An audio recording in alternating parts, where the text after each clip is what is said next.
கரங்கள் உயர்த்தி கர்த்தரை ஸ்தோத்திரம். கர்த்தர் நல்லவர். அல்லேலூயா, அல்லேலூயா.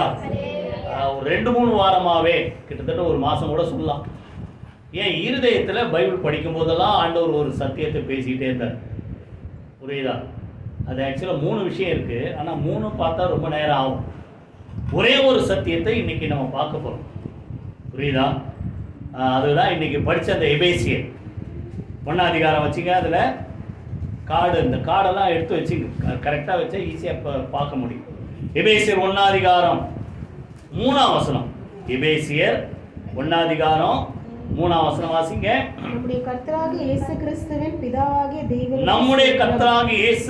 பிதாவாகிய தேவனுக்கு ஸ்தோத்திரம். அவர் கிறிஸ்துவுக்குள் உன்னதங்களிலே ஆவிக்குரிய சகல ஆசீர்வாதத்தினாலும் நம்மை ஆசீர்வதித்திருக்கிறார். நல்லா கவனிங்க. இன்னைக்கு நம்ம பார்க்க போறது இயேசு கிறிஸ்துவுக்குள் நமக்கு கிடைக்கிற ஆசீர்வாதங்கள். அவர் இல்லாம இல்லை. நல்லா புரிஞ்சுங்க. சொல்லுங்க, இயேசு இல்லாம நம்ம இல்லை. நிறைய பேர் சொல்லுவோம், இயேசுவோடு கூட தான் நான் ஒரு ஹீரோ, இயேசு இல்லைன்னா என்ன சொல்லுவாங்க, ஜீரோன்னு. எல்லாமே யாருக்குள்ளதான்? அவருக்குள்ளதான் நம்ம ஆசீர்வதிக்கப்படுகிறோம். 3ஆம் வசனம் ரொம்ப அருமையான ஒரு வார்த்தை. தேவனுக்கு ஸ்தோத்திரம். தேவன் நம்மை ஆசீர்வதித்திருக்கிறார். யாருக்குள்ள ஆசீர்வதித்திருக்கிறார்? கிறிஸ்துவுக்குள். எங்க ஆசீர்வதித்தாராம்? உன்னதங்களிலே. புரியுதா? சகல விதமான ஆவிக்குரிய ஆசீர்வாதத்தினாலே நம்மை ஆசீர்வதித்து இருக்கிறார். அப்போ என்ன பண்ணிட்டாரு ஆண்டவர்? நம்மளை ஆசீர்வதிச்சார். அங்க ஆசீர்வதிச்சிட்டாருன்னா நம்ம எப்படி இருக்கோம் சொல்லுங்க? ஆசீர்வதிக்கப்பட்டவனாதான் இருப்போம். இப்போ கிறிஸ்துவுக்குள் நமக்கு என்னென்னலாம் ஆசீர்வாதம், அதை தான் இன்னைக்கு நம்ம என்ன செய்ய போறோம், பார்க்க போறோம். அதுல எபேசியரிலே ஒரு சிலர் பார்ப்போம், வெளியும் கொஞ்சம் பார்ப்போம். 1ஆம் அதிகாரத்துல 4ஆம் வசனம் வாசிங்க. 1ஆம் அதிகாரம் 4ஆம் வசனம். தமக்கு முன்பாக நாம் அன்பில் பரிசுத்தம் உள்ளவர்களும் குற்றமில்லாதவருமாய் இருப்பதற்கு அவர் உலக தோற்றத்திற்கு முன்னே கிறிஸ்துவுக்குள் நம்மை தெரிந்து கொண்டபடியே. நல்லா கவனிங்க. முதல் ஆசீர்வாதம், உலக தோற்றத்துக்கு முன்பாகவே. எல்லாரும் கவனிக்கிறீங்களா? நம்மளை கிறிஸ்துவுக்குள் தெரிந்து கொண்டார். எதுக்கு தெரிந்து கொண்டார்? குற்றமில்லாமல் வாழ்வதற்காக. வாயத்தர சொல்லுங்க, அறிக்கை செய்யுங்க. குற்றமில்லாமல் வாழ்வதற்காக, பரிசுத்தமாய் வாழ்வதற்காக. நான் அங்க யோவான் 15ஆம் அதிகாரத்தில் சொல்றார், 16ஆம் வசனம், நீங்கள் என்னை தெரிந்து கொள்ளவில்லை, சொல்லுங்க, நான் உங்களை தெரிந்து கொண்டேன். நான் உங்களை உலகத்திலிருந்து என்ன செய்தேன்? பிரித்தெடுத்தேன்றாங்க. புரியுதா? உலகம் முழுசு எப்படியோ வாழுது இன்னைக்கு. என்னென்னமோ அந்த நோவா காலத்தில் இருந்த மாதிரி தான் இன்னைக்கு இருக்குது. புரியுதா? அவரவர்கள் தங்கள் வழியை என்ன செய்தார்களாம்? கெடுத்து கொண்டார்கள். அப்ப அந்த வாழ்க்கை வாழ்வதற்காக கர்த்தர் நம்மளை தெரிந்து கொள்ளல. எதுக்கு தெரிந்து கொண்டார் சொல்லுங்க? நல்ல பாட்டு பாடலாம். நீ அவரை தெரிந்து கொள்ளவில்லை, அவரல்லவோ உன்னை தெரிந்து கொண்டார். பரிசுத்தமா வாழ. வாயத்தில் சொல்லுங்க, பரிசுத்தமா வாழ, குற்றமில்லாமல் வாழ கர்த்தர் நம்மளை என்ன செய்தார்? தெரிந்து கொண்டார். செலக்ட் பண்றார். தெரிந்து கொண்டு என்ன பண்ணாரா? அதுக்கேற்றபடி நம்மளை ஆயத்தப்படுத்துறார். என்ன பண்ணாரு சொல்றார் பாருங்க. அந்த 7ஆம் வசனம் வாசிங்க. அவருடைய கிருபையின் ஐஸ்வர்யத்தின்படியே இவருடைய இரத்தத்தினாலே பாவம் மன்னிப்பாகி மீட்பு இவருக்குள் நமக்கு உண்டாயிருக்கிறது. அப்போ தெரிந்து கொண்டவர் பாவத்தை மன்னிக்கிறார். இதுக்கு முன்னாடி அவரை ஏற்றுக்கொள்வதற்கு முன்பாக உங்க வாழ்க்கை எப்படி இருந்தாலும் பரவாயில்ல, அவரை ஏற்றுக்கொண்ட பிறகு நம்முடைய பாவ கரையெல்லாம் என்ன செய்யறாராம்? கழுவி நம்மளை சுத்திகரிக்கிறார். 1 யோவான் 1ஆம் அதிகாரம் 7ஆம் வசனத்துல அவருடைய குமாரனாகிய இயேசு கிறிஸ்துவின் ரத்தம் சொல்லுங்க சகல பாவங்களை நீக்கி நம்மளை என்ன செய்யுமா? சுத்திகரிக்கும். எபிரேயர் 9:22 ரத்தம் சிந்துதல் இல்லாமல் என்ன உண்டாகாது? மன்னிப்பு உண்டாகாது. அப்போ நம்முடைய பாவ கரைகள் கழுவப்படுவதற்காக இயேசு சிலுவையில ரத்தம் சிந்தி அந்த ரத்தத்தினாலே இந்த பாவ கரையெல்லாம் கழுவி சுத்திகரித்து நம்முடைய பாவத்தை மன்னிக்கிறார். இப்போ ஒரு கூட்டத்தை ஆண்டவர் அவருக்காக தெரிந்து கொள்றார். எதுக்கு? பரிசுத்தமா வாழ, அவருக்கு சொந்த ஜனங்களா வாழ, குற்றம் இல்லாமல் வாழ. அதற்கு முதல்ல நம்மளை தகுதிப்படுத்துறார். எப்படி? அவருடைய ரத்தத்தினாலே நம்முடைய பாவத்தெல்லாம் மன்னித்து பாவத்தை சுத்திகரித்து பரிசுத்தப்படுத்தி இப்போ அடுத்து என்ன செய்யறார் பாருங்க. 2 அதிகாரத்துல 3ஆம் வசனத்திலிருந்து வாசிக்கணும். ஒரு காலத்துல எப்படி இருந்தோம்? பழைய வாழ்க்கை இயேசு ஏற்றுக்கொள்வதற்கு முன்பாக நம்ம எப்படி இருந்தோம்? மாம்ச இச்சையின்படி நடந்து மாம்சமும் மனசும் விரும்பினர்களை செய்து சுபாவத்தினாலே மற்றவர்களைப் போல கோபாக்கினி பிள்ளைகளாய் இருந்தோம். எப்படி இருந்தோம்? கோபாக்கினி பிள்ளையா இருந்தோம் சுபாவத்தினாலே. புரியுதா? அப்போ இஷ்டம் போல வாழ்ந்தோம். மாம்சம் மனசு விரும்பினதெல்லாம் செய்து. நீங்க உலகத்துல பார்த்தா ஏன் எனக்கு இஷ்டம் அப்படின்னும். ஆனா அதனுடைய முடிவு என்ன? கோபாக்கினை. அப்படி வாழ்ந்த நம்மளை தெரிந்து கொண்டார். சொல்லுங்க, சுத்திகரித்தார், பாவங்களை மன்னித்தார். அடுத்தது 5ஆம் வசனம் வாசிங்க. அக்கிரமங்களில் மரித்தவர்களாய் இருந்த நம்மை கிறிஸ்துவுடனே கூட உயிர்ப்பித்தார். கிருபையினாலே ரட்சிக்கப்பட்டீர். அப்போ சொல்லுங்க, என்ன செய்ய? அவரோடு கூட பாவத்துல மரித்த நம்மளை உயிர்ப்பித்தார். நம்முடைய பாவங்களை மன்னித்து நம்மளை என்ன செய்தார்? ரட்சித்தார். ரட்சித்து இதுக்கும் மேல ஒரு ஸ்டெப். திருப்பி அங்கே இருன்னு சொல்லல, திருப்பி பாவத்திலே இருன்னு சொல்லல. புரியுதா? இப்போ ஒரு பொருளை சுத்திகரிக்கிறீங்க, பரிசுத்தப்படுத்துறீங்க. நான் இப்போ பொதுவாகவே பார்த்தீங்கன்னா இந்த பால் பாக்கெட்லாம் ரொம்ப கொஞ்சம் டஸ்ட்டாக தான் இருக்கும். ஒரு சில நேரத்தில் நீங்கள் அப்படியே அதை கட் பண்ணி ஊற்றி பாருங்கள், அதில் ஏதாவது இது இருந்ததுன்னா பால் கெட்டு போயிடும். என்ன பண்ணுவீங்க? கழுவி தானே எடுத்து வைப்பீங்க. கழுவி எடுத்து வைக்கணும். அதே போல் திருப்பி அழுக்கில் போட்டுருவீங்களா? போட மாட்டேன். ஏன்? அது திருப்பி அழுக்காச்சு தெரிஞ்சிடும்.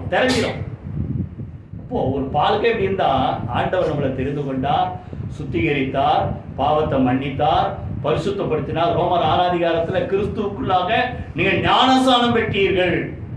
கிறிஸ்துவுக்குள்ளாக ஞானஸ்நானம் பெற்ற அனைவரும் என்ன செய்தீர்கள்? அவரை தரித்தும். அது இன்னொரு இடத்துல பேதுரு நிருபம். புரியுதா? அப்போ ஒவ்வொரு ஸ்டெப்பா செய்யறார். தெரிந்து கொண்டவர் பாவத்தை மன்னிக்கிறார். புரியுதா? அடுத்த என்ன செய்யறார்? நம்மளை சுத்திகரிக்கிறார். அடுத்த ஸ்டெப் ஞானஸ்நானம். இப்ப எங்க வச்சிருக்கிறாரா? அப்படி இருந்த நம்மளை 7ஆம் வசனம் வாசிங்க. கிறிஸ்து இயேசுவுக்குள். சொல்லுங்க, எல்லாமே இயேசுவுக்குள்ளதான். இயேசுவுக்குள் நம்மை அவரோடு கூட இயேசு மரணத்தை ஜெயித்து 3ஆம் நாள் உயிர் தெழுந்தது போல. அதான் ஞானஸ்நானத்துக்கு அடையாளம். பாவத்துக்கு ஒரு மனுஷன் மரித்த மனுஷன் என்ன செய்யறோம்? ஒரு குழிக்குள்ள வச்சு என்ன செய்யறாங்க? அடக்கம் பண்றாங்க. அதே போல தண்ணிக்குள்ள மனுஷன் என்ன செய்யறோம்? மூழ்கி எடுக்க மாட்டாதோ. அந்த பாவத்துக்கு மரித்து திருப்பி எந்திரிக்கும் போது இயேசு மரணத்தை ஜெயித்தவரா உயிரோடு எழுந்ததுக்கு அடையாளமா தண்ணியில இருந்து என்ன செய்யறோம்? எழுப்பும். அதே போல அவருக்குள் இயேசுவுக்குள் நம்மை அவரோடு கூட எழுப்பி, இதான் முக்கியம். இப்ப நம்மளை எங்க கொண்டு போய் உட்கார வச்சிருக்கிறா? சொல்லுங்க, உன்னதங்களிலே அவரோடு கூட உட்கார செய்தார். சொல்லுங்க வாய் திறந்து. இப்ப எங்க நம்முடைய ஸ்தானம் ஆண்டவரை பொறுத்த வரைக்கும் நீங்க எங்க இருக்கிறீங்க? எதா இருக்கிறீங்க? புரியுதா? உங்களை ஆவிக்குரிய ஸ்தானம் எங்க தெரியுமா? அவரோடு கூட நீங்க. அதான் சொல்ற, ஜெயம் கொள்ளுகிறவன் எவனோ நான் பிதாவின் சிங்காசனத்தில் உட்கார்ந்தது போல அவனை என் சிங்காசனத்தில் என்னோடு கூட உட்காரும்படி அருள் செய்வேன். கையில வைத்து கர்த்தரை ஸ்தோத்திரம் பண்ணுவோமா? புரியுதா? எவ்வளோ நல்ல ஆண்டவர் பாருங்க. கர்த்தர் நம்மளை என்ன செய்தானா? உன்னதத்திலே ஆவிக்குரிய எல்லா ஆசீர்வாதத்தினால ஆசீர்வதித்திருக்கிறார். முதல் ஸ்டெப் என்ன? தெரிந்து கொண்டார். சொல்லுங்க வாய் திறந்து. பரிசுத்தப்படுத்தினார், பாவத்தை மன்னித்தார், ஞானஸ்நானம் எடுக்க வைத்தார். அடுத்தது என்ன பண்ணார்? சொல்லுங்க, உன்னதங்களிலே அவரோடு கூட உட்கார்ந்து. இப்ப நீங்க உன்னதத்துல இருக்கிறீங்க. நீங்க எப்படி வாழணும் தெரியுமா? ஒரு வசனம் வாசித்து அடுத்தது போவோம். கொலோசியர் எடுங்க. கொலோசியர்ல 3ஆம் அதிகாரம் 3:1 வாசிங்க. 3:1 வாசிங்க. நீங்கள் கிறிஸ்துவுடன் கூட எழுந்ததுண்டான அவரோடு கூட எழுப்பி. எபேசியர்ல என்ன பட்சம்? அவரோடு கூட அவர் பக்கத்துல நம்மளை உட்கார வச்சிட்டார். அதே போல நீங்க அது எழுந்தது, அவரோடு கூட எழுந்தது உண்டானால் கிறிஸ்து தேவனுடைய வலது பாகத்தில் வீற்றிருக்கும் இடத்தில் உள்ள மேலானவைகளை தேடுங்க. எதை தேடின? வாயத்தர சொல்லுங்க. சொல்ல மாட்டீங்களே. மேலான மேல மேல மேல. அடுத்து சொல்றாரு, பூமியில் உள்ளவைகள் அல்ல, மேலானவைகளையே நாடு. பெட்டர் திங்ஸ், நல்லதை தேடுங்கன்றார். புரியுதா? நல்லதை தேடு. அவர் அங்க இருக்கிறார். நம்ம இடம் ஒரிஜினல் ஸ்தானம் எங்க தெரியுமா? அவரை பொறுத்த வரைக்கும் நம்ம அவரோடு கூட உட்காரும்படி அருள் செய்திருக்கிறார். அதனால அந்த இடத்துக்கு ஏத்த மாதிரி வாழுகின்றார். புரியுதா? ஒரு ராஜானா ராஜாக்கத்த மாதிரி தான் நினைப்பார், ஒரு அடிமை போல இல்ல. ஆனா இவர் யாரு? ராஜாதி ராஜா தேவனுடைய குமாரன், அடிமை போல நம்ம தேடி வந்தார். அது வேற, நம்ம தேடி அடிமையின் ரூபம் எடுத்தார். புரியுதா? அதை போல நல்லா கவனிங்க, நம்ம மேலான இடத்துல இருக்கணும். எத்தனை பேர் புரியுது? உங்க சிந்தனைலாம் எப்படி இருக்கணும்? மேலானதா இருக்கணும். இன்னும் அப்படியே இருக்கக்கூடாது. புரியுதா? அதனால முதல் ஸ்டெப் என்ன தெரியுமா? நம்மளை தெரிந்து கொண்டார், பரிசுத்தப்படுத்தினார், பாவங்களை மன்னித்தார், அவரோடு கூட உட்கார. இதெல்லாம் கிறிஸ்துவுக்குள் உண்டான ஆசீர்வாதத்தின் முதல் ஸ்டெப். ரெண்டாவது என்ன தெரியுமா? கிறிஸ்துவுக்குள்ளாய் நம்ம எப்படி இருக்கிறோம்? 2 கொரிந்தியர் 5:19. யாராவது வாசிங்க. 2 கொரிந்தியர் 5:19. என்னவெனில் தேவன் உலகத்தாருடைய பாவங்களை எண்ணாமல் கிறிஸ்துவுக்குள் அவர்களை தமக்கு நல்ல கவனி. கிறிஸ்துவுக்குள் எல்லாமே எதுக்குள்ள சொல்லுங்க? இயேசு கிறிஸ்துவுக்குள்ளதான் எல்லாமே. கிறிஸ்துவுக்குள் பாவங்களை நினைக்காதபடிக்கு நம்மளை தமக்கு ஒப்புரவாக்குதலின் உபதேசத்தை எங்களிடத்தில் ஒப்பு கொடுத்தார். முதல்ல 2 விஷயம் சொல்றார். கிறிஸ்துவுக்குள் ஆண்டவர் மேல என்ன செஞ்சாராம்? அவரோடு ஒப்புரவாக்கினார். வாயத்தோடு சொல்லுங்க, அவரோடு ஒப்புரவாக்கினார். அர்த்தம் அவர் விட்டு பிரிஞ்சு இருக்கு. தேவன் பிரிஞ்சு போல. சொல்லுங்க, தேவன் பிரிஞ்சு போல. பாவம் செஞ்ச உடனே மனுஷன் என்ன பண்ணா? பாவத்தினாலே அவன் இருதயம் குத்தப்பட்டு தேவனை பார்ப்பதற்கு பயந்து ஒளிந்து கொண்டான். அதற்கு பிறகு என்னாச்சு? அந்த இடத்தை பண்படுத்துவதற்காக ஆண்டவர் என்ன செய்தாராம்? மனிதனை ஏதேன் தோட்டத்தை விட்டு அனுப்பிவிட்டார். திரும்பி அதே மனிதனை ஏதேன் தோட்டத்தில் சேர்க்கிற மாதிரி அவர் இருக்கிற இடத்துல சேர்ப்பதற்காக இந்த உலகத்துல தேவகுமாரனாக இயேசு கிறிஸ்து மனுஷகுமாரனாக அவதரித்து திருப்பி அதே தான் நமக்காக என்ன செய்தார்? ரத்தம் சிந்தினார். இப்போ முதல்ல அதை பார்த்தோம். ரெண்டாவது பாயிண்ட் என்ன? அவரோடு என்ன செய்தாரா? ஒப்புரவாக்கினார். அர்த்தம் சேர்த்துக்கிட்டார். வாயத்தில் சொல்லுங்க, சொல்ல மாட்டேங்கிறார். சேர்த்துக்கிட்டார். பிரிந்திருந்த மனிதனை தேவனோடு கூட என்ன செய்தார்? சொல்லுங்க, சேர்த்து கொண்டார். ஆனால் பாடுபட்டார். அவர் நம்மை தேவனிடத்தில் சேர்ப்பதற்காக பாளையத்துக்கு புறம்பே இயேசு என்ன செய்தார்? சொல்லுங்க, சிலுவையிலே பாடுபட்ட நகரத்துக்கு வெளியே.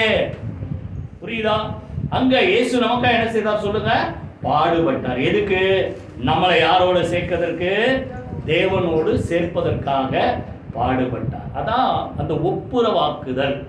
ஒப்புரவாக்குதல் என்ன சொல்லுங்க? ஒன்னா சேர்றதா ஒப்புரவாக்கு. பிரிந்திருந்த மனிதனை தம்மோடு கூட ஒன்னாக்கணும். அடுத்தது பாத்தீங்கன்னா கொலோசியர்ல சொல்றாரு, அவர் சிலுவையிலே சிந்தின ரத்தத்தினாலே 1:20-21 சிலுவையிலே சிந்தின ரத்தத்தினாலே பாவ மன்னிப்பை உண்டாக்கி சமாதானத்தை உண்டாக்கினார். வாய் திறந்து சொல்லுங்க. 1:20-21 2 வசனம் வாசிங்க பார்க்கலாம். கொலோசியர் 1:20-21 சமாதானத்தை உண்டாக்கி, நல்லா கவனிங்க, பூலோகத்தில் உள்ளவைகளையும் பரலோகத்தில் உள்ளவைகளும் அவர் மூலமாய் தமக்கு ஒப்புரவாக்கி கொண்ட அவருக்கு பிரியமா. எதில் செஞ்சாரா? சிந்தின ரத்தத்தினாலதான் நம்மளை என்ன செய்தாரா? பூலோகத்தில் இருக்கிற அத்தனை கோடி மக்கள், இன்னைக்கு கொஞ்சம் பேர் தான் புரியுதா, இதை உணர்ந்து நான் ஆண்டவர் பிள்ளைன்ற ஒரு தைரியம். ஆனா ஆண்டவரை பொறுத்த வரைக்கும் அவருக்கு என்ன நோக்கம்? இன்னைக்கு 800 கோடி மக்களுக்கு மேல இருக்கிறாங்கன்னா அத்தனை கோடி மக்களும் எங்க வரணும்? அவருடைய ராஜ்யத்தில் வந்து சேரணும். அதுக்கு அவர் சிந்தின ரத்தத்தினால பூலோகத்தையும் பரலோகத்தையும் ஒன்னாக்கினார். சொல்லுங்க, பூலோகத்தையும் பரலோகத்தையும் ஒன்றாக்கினார். அப்போ கிறிஸ்துவுக்குள் 2வது ஆண்டவர் நமக்கு சொல்றது ஒப்புரவாக்கினார்னு அர்த்தம், ஒன்றாக்கினார். இதுக்கு அடையாளம் தெரியுமா? யோவான் 17 சொல்றாரு, பிதாவும் அவரும் ஒன்றாய் இருக்கிறது போல அவர்கள் நம்மில் ஒன்றாய் இருக்கணும். ரெண்டாவது அவங்களுக்குள்ள ஒண்ணா இருக்கணும்.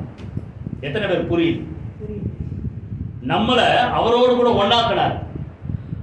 அடுத்தது நீங்க எப்படி இருக்கணும்? சொல்ல மாட்டீங்களே. நீங்க ஒருத்தருக்கு ஒருத்தர் எப்படி இருக்கணும்? ஒண்ணா இருக்கணும். பிரிவு எத்தனை குடும்பத்தில் இருக்கு? அண்ணன் தம்பிக்குள்ள பிரிவு. அடுத்தது ஹஸ்பண்ட் ஒய்ஃபுக்குள்ள பிரிவு. அடுத்தது பிள்ளைங்க பேரண்ட்ஸ்குள்ள பிரிவு. இதெல்லாம் இருக்குதா? ரொம்ப க்ளோஸ் ஆனவங்க, ஆனா வந்து என்ன பண்ணுவாங்க? அவங்க அந்த பக்கம், இவங்க இந்த பக்கம். அப்ப என்ன அர்த்தம்? அவர் வந்து முதல்ல நம்மள அவரோடு கூட ஒண்ணாக்கிட்டார். உங்களுக்கு புரியணுன்றதுக்காக அந்த ஒப்புரவாக்கினான்ற வார்த்தையை விட்டுறேன். ஏன்னா உங்களுக்கு இந்த தமிழ் கொஞ்சம் ஹார்டு, உங்களுக்கு புரியுதா? ஒண்ணாக்குறதுக்காக தான் பாடுபட்டாரு. இப்போ என்ன சொல்ற? திருப்பி அந்த வசனத்தை திருப்பி வாங்க, அப்பதான் உங்களுக்கு புரியும். கொரிந்தியர்கள் எடுத்ததுலேயே அந்த வசனத்தை திருப்பி வாசிங்க. 17-19. அவர் தமக்கு ஒப்புரவாக்கி ஒப்புரவாக்குதலின் உபதேசத்தை ஒப்பு கொடுத்தார். இப்ப என்ன சொல்றாரு? உங்களை ஒண்ணாக்கிட்டாரு அவரோடு கூட. இப்போ ஒரு உபதேசம். உங்களுக்கு என்ன உபதேசம்? ஒப்புரவாக்குதல் உபதேசம். அப்படின்னா அர்த்தம் ஒற்றுமையின் உபதேசம். அப்படி சொல்லுங்க வாய் திறந்து. ஒற்றுமையின் உபதேசம்.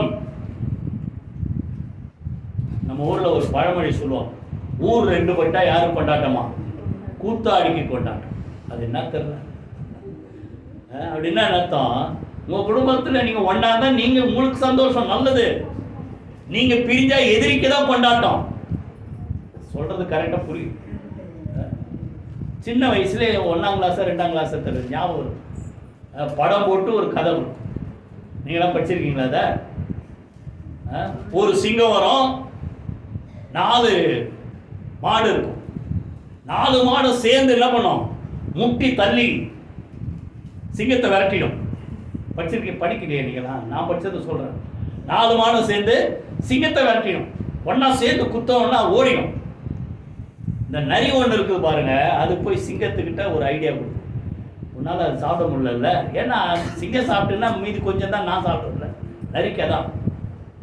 ஆனால் நான் என்ன பண்றேன்? இந்த 4 மாடுக்குள்ள போய் என்ன பண்றேன்? சண்டை மூட்டி விட்டுறேன். புரியுதா? அதே போல 4 மாட்டுக்குள்ள என்ன கதை அளந்ததுன்னு தெரியல. ஒருத்தரை பத்தி ஒருத்தர், எப்பவுமே நீங்க ஒருத்தரோட ஒருத்தர் பேசினா, அடுத்த ஆளை பத்தி பேசினா அடுத்த ஆள் உங்களுக்கு செஞ்ச நல்லதை சொல்லணும், கெட்டதை சொல்லி பிரிக்க கூடாது. கோல் சொல்லுகிறவன் எதை பிரிச்சிடறானா? பிராண சிநேகிதனை பிரித்து விடுகிறான். 4 மாடுக்குள்ள என்ன கதை சொல்லிச்ச தெரியல. 4 மாடு 4 மூளைக்கு போயிடுச்சு. இப்ப யாரு கொண்டாட்டம்? சிங்கத்துக்கு கொண்டாட்டம். புரிஞ்சுச்சா? இதான். நீங்க ஒன்னா இருந்தா உங்களுக்கு கொண்டாட்டம், நீங்க பிரிஞ்சா சத்துருவுக்கு கொண்டாட்டம். கை வைதிகத்துல சோத்திரம் தான் சொல்றாரு, உங்கள் அவரோடு கூட ஒற்றுமை ஆக்கினது போல, ஒன்றாக்கினது போல. அந்த உபதேசத்தை தான் சொல்றாருங்க. அந்த ஒப்புரவாக்குதல், அந்த ஒற்றுமையின் ஊழியத்தை, உபதேசத்தை எங்களிடத்துல என்ன செய்தார் சொல்லுங்க? ஒப்பு கொடுத்தார். ஆதியாகத்திலே வந்துச்சு இது சண்டை. மனுஷனும் தேவனும் நல்லா இருக்கிறாங்கன்னொடனே வந்தான் கலகக்காரன். இப்படி சொன்னது உண்டோ? நீங்க சாவதுல பொய் சொல்றோம். அடுத்து என்னாச்சு? சாப்பிட்டாங்க, அவங்களா பிரிஞ்சு போயிட்டாங்க. அது ஒண்ணா பிரிஞ்சுதா? அடுத்தது குடும்பத்துக்குள்ள முதல்ல தேவனையும் மனிதனை பிரிச்சான், சந்தேகத்தை கொடுத்து. ரெண்டாவது மனிதனுக்குள்ளவே அந்த குடும்பத்துக்குள்ள, அந்த குடும்பத்துல யாரா இருக்கிறது? ஆதாம் ஏவாள். சொல்லுங்க அடுத்தது காயின் ஆபேல். காயினுக்குள்ள என்ன கொடுத்தான்? பொறாமை. இதனால கொலை செய்தான், பொறாமைனால் அல்லவா? பொறாமையை வச்சு கடைசியில காயின் ஆபேலுக்கு விரோதமா எழும்பி முதல் கொலை. எத்தனை பேர் புரியுது? அப்போ அவனுடைய வேலை என்ன தெரியுமா? குடும்பத்தை கெடுக்கணும், கலைக்கணும். ஆண்டவர் சொல்றாரு, நம்மளையும் தேவனையும் ஒன்றாக்கினார். அடுத்தது நீங்க ஒருத்தருக்கு ஒருத்தர் எப்படி இருக்கணும் சொல்லுங்க? ஒன்றாய் இருக்கும்படி ஆண்டவர் வேண்டுகிறேன். இதைதான் மத்தேயுல சொல்ற 5:21 நோட் பண்ணீங்க. நீங்கள் வந்து காணிக்கை போட்டீங்களே, போகிறதுக்கு முன்னாடி என்ன செய்யணுமா? காணிக்கை செலுத்த வருவதற்கு முன்பாக என்ன செய்யணுமா? ஒருத்தருக்கு ஒருத்தர் ஏதாவது மனஸ்தாபம் இருந்தா நீ என்ன செய்? முதல்ல போய் அவனோடு கூட என்ன செய்? ஒப்புரவாகு, ஒன்னாகு, ஒற்றுமையை காட்டு, அன்பை காட்டு. அப்பதான் கொடுத்த காணிக்கைக்கு பலன்றார். அதற்கு பிறகு வந்து என்ன செய்? காணிக்கை செலுத்து. சரி விட்டுறேன். இன்னும் உங்க வீட்டில் போய் யோசித்து பாருங்க, யாரெல்லாம் ஒன்னா இல்லை, யாரெல்லாம் அப்படி இப்படி பிரிஞ்சு இருக்கு, 4 மாடு 4 மூலையில் நின்னா மாதிரி போய் சரியா புது வருஷத்துக்கு போகிறதுக்கு முன்னாடி ஆண்டவர் நம்ம சொல்கிறாரு, கிறிஸ்துவுக்குள் நம்மளை அவரோடு ஒப்புரவாக்கி ஒன்னாக்கணும் தேவனோடு.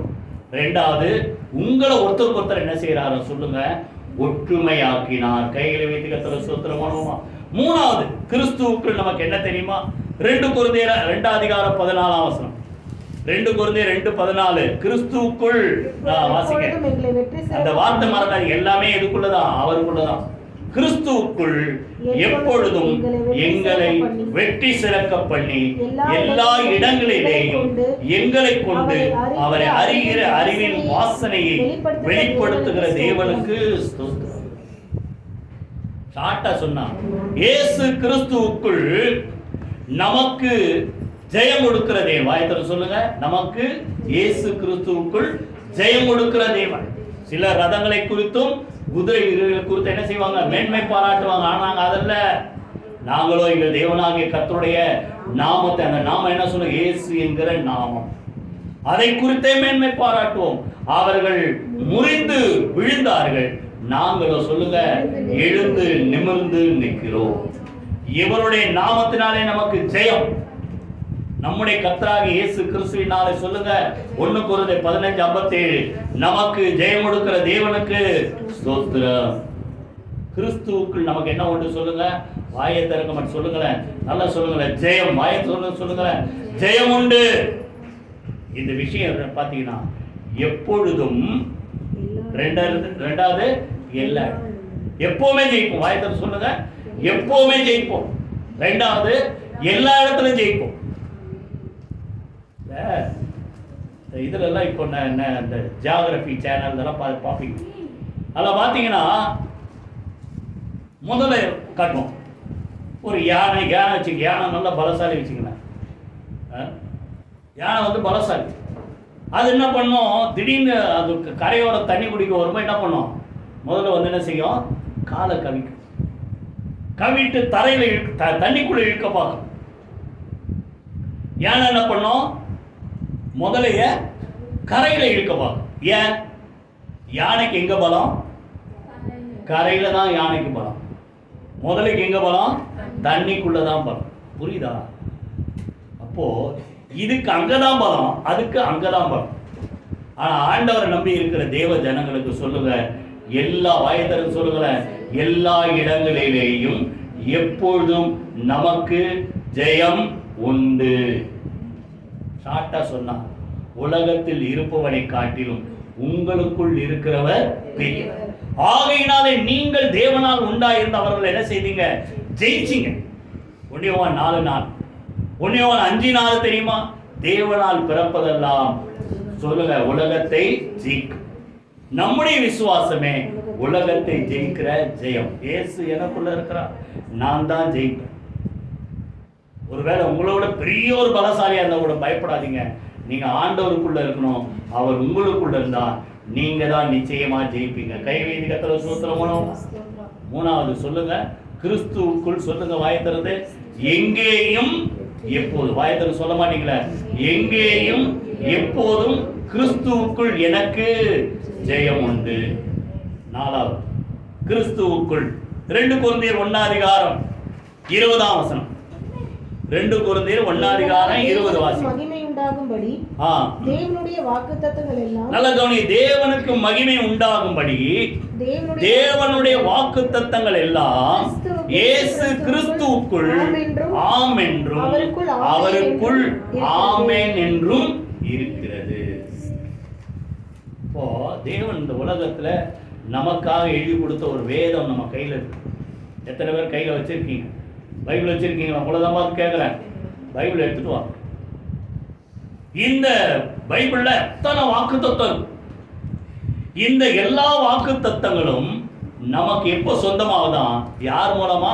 இயேசு கிறிஸ்துவுக்குள். வாயத்தன்னு சொல்லுங்க, இயேசு கிறிஸ்துவுக்குள் தேவனுடைய வாக்குத்தத்தங்கள் எல்லாம் நமக்கு எப்படி இருக்குதா? ஆம், எஸ், உங்களுக்கு தான். ரெண்டாவது, ஆமேன் அப்படின்னா என்ன அர்த்தம்? அப்படியே ஆகட்டும். இப்ப நீங்க ஒரு வாக்குத்தத்தத்தை கிளைம் பண்ணி ஜெபம் பண்றீங்க, புரியுதா? ஆண்டவரே, நான் உன்னை விட்டு விலகுதல், உன்னை கைவிடுதல் சொன்னீங்களே, அப்ப நீங்க அதை கிளைம் பண்ணும்போது இயேசு கிறிஸ்துவுக்குள்ள ஆண்டவர் என்ன சொல்லுவாங்க? அவங்கள ஆமேன் அப்படியே ஆகட்டும். இதை போல எல்லா வாக்குத்தத்தங்கள். ஒன்றுமில்லாது இருக்கும்போது அவனை இந்த உலகத்தை சுதந்திரித்துக் கொள்ளும்படி கர்த்தர் அழைத்தார். சந்ததி இல்லாது இருக்கும்போது வானத்தில் நட்சத்திரத்தை போல சந்ததி உண்டாக்குவேன் என்று சொன்னார்.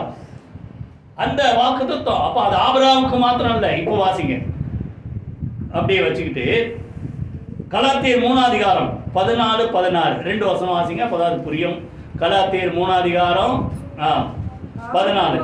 ஆபிரகாமுக்கு உண்டான ஆசீர்வாதம். நல்லா கவனிங்க, ஆபிரகாமுக்கு உண்டான ஆசீர்வாதம் முதல்ல என்ன? அழைத்தார். நான் உனக்கு காண்பிக்க தேசத்துக்கு நீ புறப்பட்டு போ, அப்பொழுது நீ பார்க்கிற இந்த தேசம் முழுசு என்ன செய்வேன்? உனக்கு உன் சந்ததிக்கு நான் தருவேன். அதான் வாக்குத்தத்தம். எப்போ அதே போல ஆபிரகாம் புறப்பட்டு போனார். ஆனா அவருக்கு என்ன இல்லை? பிள்ளை இல்லை.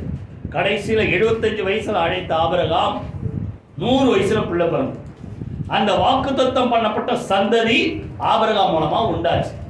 இப்போ தேவன் சொன்ன அத்தனை ஆசீர்வாதமும் இயேசு கிறிஸ்து மூலமா. அப்போ ஆபிரகாமுக்கு உண்டான ஆசீர்வாதம் நீங்க பைபிள்ல படிக்கிறது பாத்தீங்கன்னா கிட்டத்தட்ட எல்லாமே யூத ஜனங்களை குறித்து தான் என்ன செய்திருக்கிறார்? பேசியிருக்கு. இஸ்ரவேல் ஜனங்களை குறித்து தான் என்ன செய்கிறார்? பேசியிருக்கிறார். ஆனா அது அவங்களுக்கு மாத்திரம் இல்ல. எத்தனை பேர் புரியுது? ஆபிரகாமை குறித்து சொல்லப்பட்ட, இல்ல அவன் சந்ததி குறித்து சொல்லப்பட்ட அத்தனை வாக்கு தத்தங்களும் இயேசு கிறிஸ்துவினால் புறஜாதிகளுக்கு வரும்படியாக. புறஜாதிகள் யார் சொல்லுங்க? நம்ம தான். நம்ம யூத வம்சத்திலே பிறக்கல, இஸ்ரவேல் கோத்திரத்துல ஒண்ணுமே என்ன செய்யல? பிறக்கல. நம்மளாம் யாரு? புறஜாதிகள். புறஜாதிகளுக்கு வரும்படியாகவும். வாசிங்க. ஆவியை குறித்து சொல்லப்பட்ட வாக்கு தத்தத்தை நாம் விசுவாசத்தினாலே பெரும்படியாக இப்படி ஆயிற்று. அப்போ தேவன் சொன்ன அத்தனை வாக்கு தத்தங்களும், ஆபிரகாமுக்கு சொல்லப்பட்ட ஆசீர்வாதங்கள், வாக்கு தத்தங்கள் இப்ப யாருக்கு உண்டாகுதான்? சொல்லுங்க, இயேசு கிறிஸ்து மூலமா நமக்கு உண்டாயிருக்கிறது. புரியுதா? 16 என்ன சொல்றாரு? ஆபிரகாமுக்கும் அவனுடைய சந்ததிக்கும், வாசிக்கிறீங்களா? சந்ததிக்கும் வாக்கு தத்தங்கள் பண்ணப்பட்டன. சந்ததிகளுக்கு என்று அநேகரை குறித்து சொல்லாமல் உன் சந்ததிக்கு என்று ஒருவனை குறித்து சொல்லி இருக்கிறார். அந்த சந்ததி கிறிஸ்துவே. அப்ப இந்த உன் சந்ததியில வரப்போகிற இயேசு கிறிஸ்து மூலமா உனக்கு நான் சொன்ன அத்தனை ஆசீர்வாதமும் அத்தனை வாக்கு தத்தமும் யாருக்கு வரும்? இன்னும் அறியாத புறஜாதி மக்கள், எத்தனை கோடி மக்கள் வருவாங்க தெரியல. அத்தனை கோடி மக்களுக்கு உனக்கு சொன்ன ஆசீர்வாதம், உனக்கு சொன்ன வாக்கு தத்துவம் அவர்களுக்கு என்ன ஆகுமா? சொல்லுங்க, சொந்தமாகும். கை வைதிகத்துல சூத்திரம் பண்ணுங்க. இப்போ பைபிள்ல இருக்கிற அத்தனை வாக்கு தத்துவம் யாருக்கோ எழுதப்பட்டதுன்னு நினைக்காதீங்க. இயேசு கிறிஸ்து மூலமாக அவருக்குள் நமக்கு எப்படி இருக்குதுன்னு சொல்லுங்க. ஆம். வாயை திறக்க மாட்டீங்களா? ஆம்னா எஸ், கரெக்ட், எனக்கு தான். அடுத்தது ஆமேன். ஆமேன்னா அப்படியே ஆகட்டும், எனக்கு உண்டாகட்டும். ஏன் தெரியுமா? நம்ம ஆண்டவர் பேர் என்ன தெரியுமா? ஆமேன் என்பவர் சொல்லுகிறதாவது. வெளிப்படுத்தல் 3ஆம் அதிகாரம் 14ஆம் வசனம் நினைக்கிறேன், அதில் சொல்றாரு. அவர் பேர் என்ன தெரியுமா? ஆமேன் என்கிறவர் சொல்லுங்க. அப்போ அவர் பேர் என்ன? இயேசு கிறிஸ்துவுக்கு ஆமேன். இந்த வாக்கு தத்தங்கள்லாம் அவர் மூலமா அவருக்குள் நமக்கு சொந்தமா. எத்தனை பார்த்தோம் சொல்லுங்க? 4 பார்த்தோமா? தெரிந்து கொண்டார். எதுக்கு? பரிசுத்தமா, அவருக்கு சொந்தமான ஜனமா, அவர் கூட உட்காரும்படி தெரிந்து கொண்டார். 2வது பார்த்தோம் என்ன சொல்லுங்க? அவரோடு ஒப்புரவாக்கினார். நமக்கு கொடுக்கப்பட்ட கடமை என்ன தெரியுமா? நம்ம சுத்தி இருக்கிற மக்களோட ஒப்புரவாகணும். இல்லைன்னா என்ன செய்யணும்? ஒற்றுமையா இருக்கணும். 3வது என்ன பார்த்தோம்? எங்கேயும் எப்போதும் இயேசு கிறிஸ்துவுக்குள் நமக்கு என்ன உண்டு? ஜெயம் உண்டு. 4வது வேதத்தில் சொல்லப்பட்ட அத்தனை வாக்குத்தத்தம் இயேசு கிறிஸ்துவுக்குள் எனக்கு என்ன ஆகும் சொல்லுங்க, நிறைவேறும் சொந்தமா. கடைசியா ஒண்ணு நான் வேற ஒண்ணு எழுதி வச்சிருந்தேன். இங்க வந்து இந்த வேதத்தை படிக்கும்போது இன்னொன்று ஆண்டவர் சொல்றார், அதை தான் பார்க்க போறோம். எபேசியர் 1 வச்சிருக்கீங்கல்ல, 1 12 யாராவது வாசிங்க. 12 தமது சித்தத்தின் ஆலோசனைக்கு தக்கதாக எல்லாவற்றையும் நடப்பிக்கிற அவருடைய தீர்மானத்தின்படியே நாங்கள் முன் குறிக்கப்பட்டு கிறிஸ்துவுக்குள் அவருடைய சுதந்திரமாகும்படி தெரிந்து கொள்ளப்பட்டோம். நம்மலாம் இயேசு கிறிஸ்துவுக்குள்ள தேவனுக்கு சொந்தமானவர்கள். சொல்லுங்க, தேவனுக்கு சுதந்திரம்னா இன்ஹெரிட்டன்ஸ், சொத்து, சொந்தம். ஒரு தகப்பனுக்கு இருக்கிற அத்தனை ஆஸ்தி யாருக்கு உண்டாகும்? யாருக்கு உண்டாகும்? வாயை திறக்க மாட்டேங்க. யாருக்கு உண்டாகும்? பிள்ளைங்களுக்கு உண்டாகும். அவர் ஏதாவது உயிரை எழுதி வைக்கணும்னு அவசியம் இல்லை. ஒண்ணுமே எழுதி வைக்கல, அவர் போயிட்டாருன்னா அப்பாவுக்கு இருக்கிற ஆசீர்வாதம் யாருக்கு உண்டு சொல்லுங்க? பிள்ளைங்களுக்கு ஆட்டோமேட்டிக்கா வந்துடும். அதுக்கு தான் போய் இந்த தாசில்தார் ஆபீஸ்ல என்ன கொடுப்பாங்க, வாரிசு சர்டிஃபிகேட். நான் தாப்பா பிள்ளை சொல்றீங்க, இதை பிள்ளை சொன்னாதான் புரியுது. வாரிசு சர்டிஃபிகேட் போய் கொடுக்குறீங்க. அப்போ தகப்பனுக்கு உண்டான அத்தனை ஆசீர்வாதம் நமக்கு உண்டாகுது. அதே போல தேவன் உண்டாக்கின அத்தனை வாக்குத்தத்தங்கள், அத்தனை ஆசீர்வாதம் நமக்கு உண்டாகும்படி என்ன செய்கிறாராம்? நாமே அவருடைய சுதந்திரம். சொல்லுங்க, அவருடைய சொத்தா என்னது? இது ஒண்ணு அவர் உண்டாக்குனா நமக்கு சொந்தமாகுது, அது பார்த்துட்டோம். இப்போ நம்மளே அவருடைய சொத்தா மாத்துறார். யார் மூலமா? இயேசு கிறிஸ்துவுக்குள்ளாக. திருப்பி வாசிங்க, அப்பதான் புரியும். முன் குறிக்கப்பட்டு 5 இயேசு கிறிஸ்துவுக்குள் அவருடைய சுதந்திரம் சொந்தமாகும்படி கர்த்தர் என்ன செய்தாரா? நம்மளை தெரிந்து ஒரு விளக்கரையை கொடுத்து வாங்கியிருக்கு. இப்போ இன்னைக்கு உலகத்தில் எவ்வளோ லேண்டு 1 லட்சம் ரூபாய்க்கு கிடைக்குது, 10,000 ரூபாய்க்கு கூட கிடைக்குது, 1 கோடிக்கு மேலே கூட. ஏதோ உங்க தகுதிக்கு ஏற்ற மாதிரி ஒன்று வாங்குறீங்க.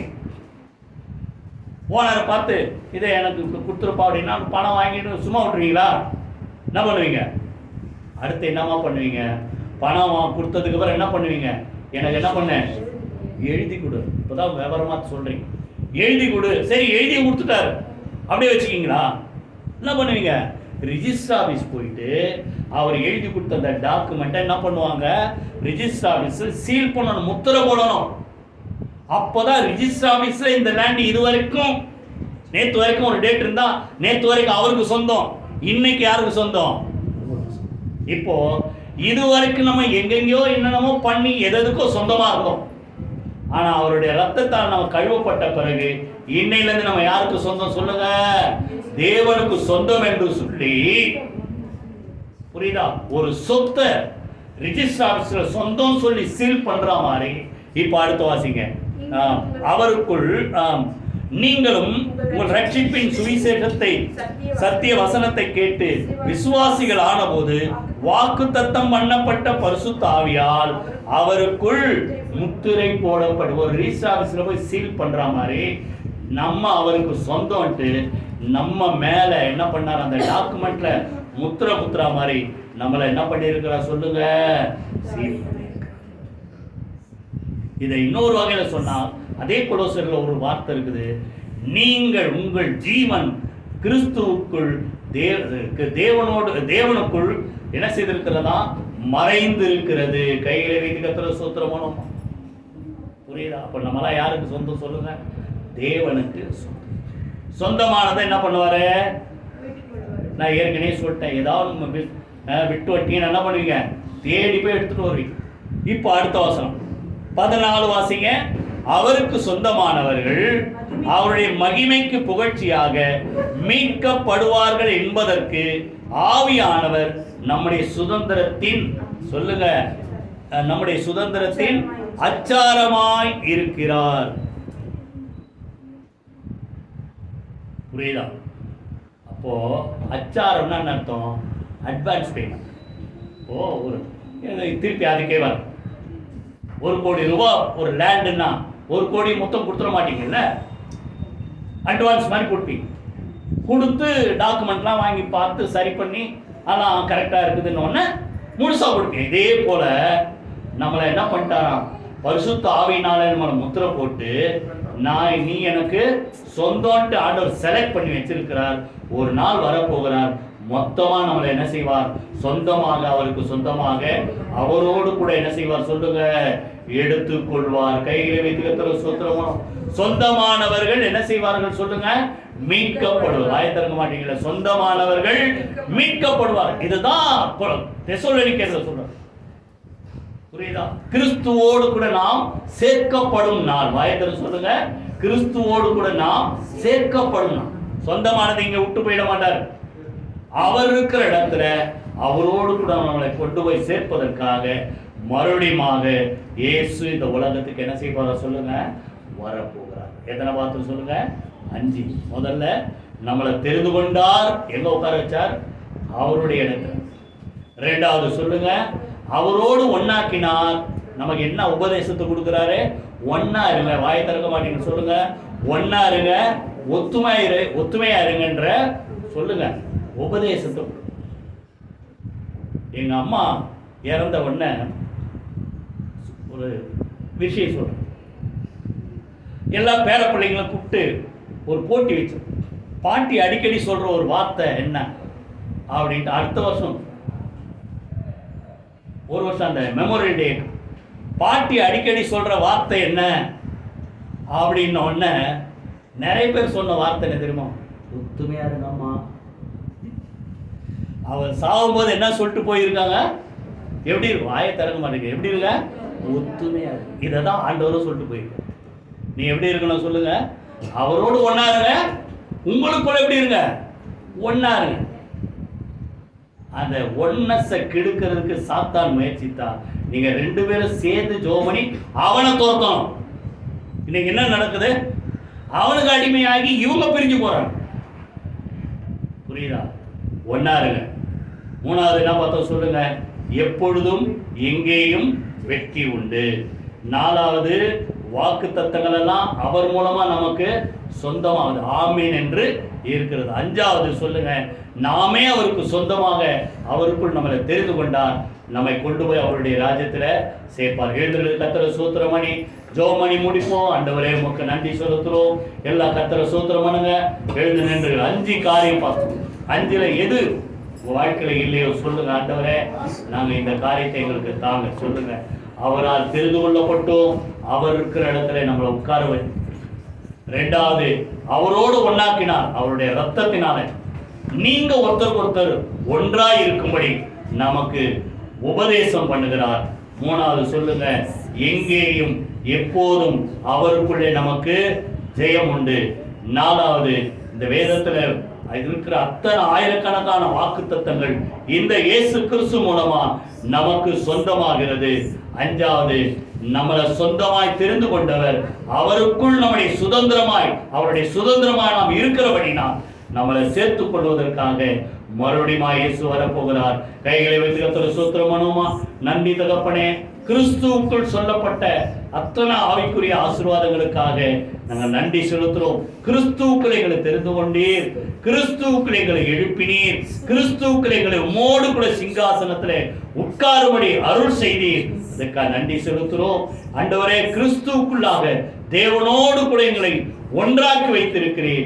நாங்கள் ஒன்றாய் வாழணுன்ற உபதேசத்தை தருவதற்காக நன்றி செலுத்துறோம். கிறிஸ்துவுக்குள் எங்களை எப்போதும் எல்லா இடத்திலேயும் எங்களுக்கு ஜெயம் கொடுக்கிறேன். கிறிஸ்துவுக்குள் எல்லா வாக்குத்தத்தங்கள் எங்களுக்கு சொந்தமாகும்படி எங்களை ஆசீர்வதிக்கிறேன். ஆண்டவரே, எங்களை கிறிஸ்துவுக்குள்ளாக சொந்த சொத்தாக விளக்கரயமாக வாங்கி இருக்கிறேன். எங்களை கொண்டு போய் உடைய ராஜ்யத்தில் சேர்ப்பதற்காக மறுபடியும் வரப்போகிறீர். நாமம் மகிமைப்படுவதாக இயேசு கிறிஸ்துவின் ஜீவனுள்ள ஜெயமுள்ள நாமத்தில் ஜெபிக்கிறோம் நல்ல பிதாவே, ஆமென். நம்முடைய கர்த்தராகிய இயேசு கிறிஸ்துவின் கிருபை, பிதாவாகிய தேவனுடைய அன்பும் பரிசுத்த ஆவியானவருடைய அந்யோன்ய ஐக்கியம் நம் அனைவரோடு சகல பரிசுத்த அனைவரோடும் ஆண்டவராகிய இயேசு கிறிஸ்துவின் வருகை மட்டும் இருப்பதாக. ஆமென். என் ஆத்மாவே கர்த்தரை ஸ்தோத்திரி, என் முழுமே அவருடைய பரிசுத்த நாமத்தை ஸ்தோத்திரி. என் ஆத்மாவே கர்த்தரை ஸ்தோத்திரி, அவர் செய்த சகல உபகாரங்களை மறவாதே. ஆமென், ஆமென். God bless you.